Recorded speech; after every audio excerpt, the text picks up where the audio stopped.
কৃষ্ণনগরের রাজা কৃষ্ণচন্দ্র তার প্রিয় হাতির জন্য একজন চিকিৎসক খুঁজছিলেন। হাতিটা কয়েকদিন ধরে খেতে চাইছিল না। অনেক চিকিৎসক এসে দেখলেন, কিন্তু কেউই সঠিক ওষুধ দিতে পারলেন না। রাজা বেশ চিন্তিত।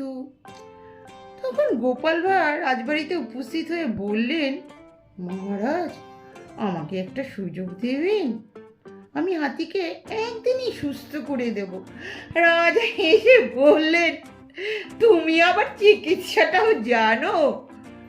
গোপাল বললেন, না মহারাজ,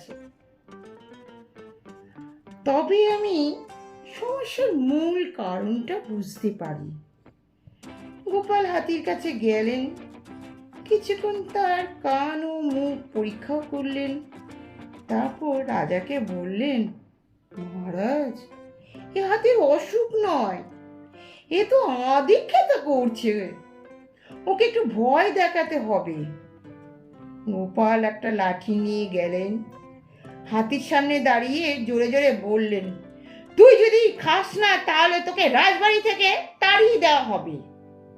হাতি চমকে উঠল, আর তখনই তাকে কলা ও খাওয়ার জিনিস দেওয়া হলো।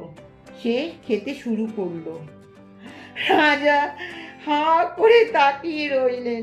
তুমি তো সত্যি দারুণ বুদ্ধিমান গোপাল, বললেন রাজা।